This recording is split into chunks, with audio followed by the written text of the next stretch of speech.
Sababu ya kwanza ni kwamba yule kwanza ni mtemi, alikuwa ni mtemi. Sawa. Ambaye kwa mazingira yake yeye na unavyoona watu wa kawaida, Wajaruo wa kawaida, sio kama yule.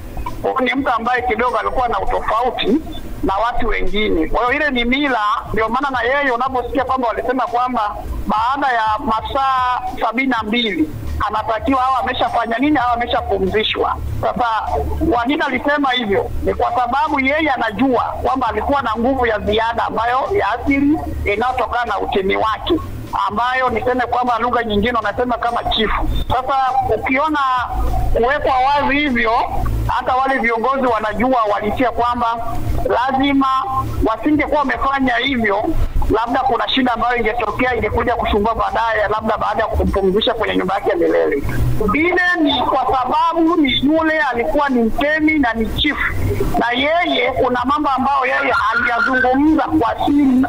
Sasa wale watu wanatengeneza vile, lakini sio kwamba kila Mjaruo anapofariki wanafanya vile. Hapana, hiyo tu ni njia moja tu ambayo ya siri, ambayo inajulikana kwamba huyu mtu, hata kaka yake ambaye ni Oburu aliyebaki aliwahi kusema kwamba wanajua nguvu za kaka yake. Kwa hiyo Raila yeye alikuwa ni binadamu, lakini pia kuna upande wa pili, kuna namna ambavyo alikuwa Mungu amemjalia nguvu zingine ambazo sio ni ushirikina, hapana, lakini ni nguvu ambayo kama mtemi ama chifu.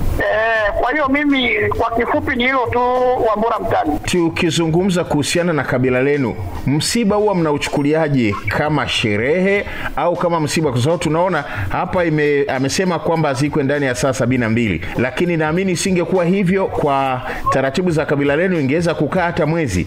Ninyi msiba mnauchukuliaje? Kiukweli huwa tunataka sisi tunapoichukulia msiba hatuichukulii kama sherehe, bali tunajua huyu mtu akiondoka ni mara ya mwisho tutamuona tena, bali huwa kuna maandalizi yanafanywa. Hatutaki tukurupuke kumsindikiza kwenye nyumba yake milele, bali kuna maandalizi, na huwa tuogopi, tunakaa naye hata mwezi hata miezi miwili. Wao ni utamaduni wetu.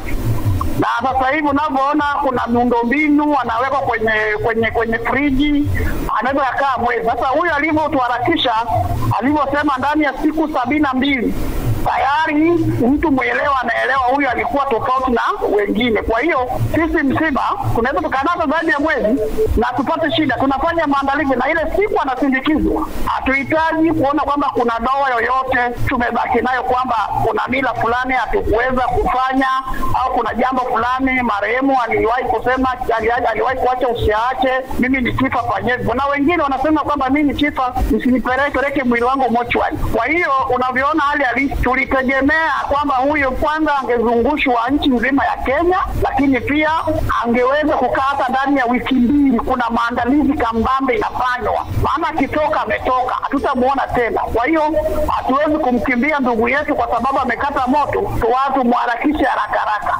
Ndivyo tulivyo kawaida yetu, ndugu yangu.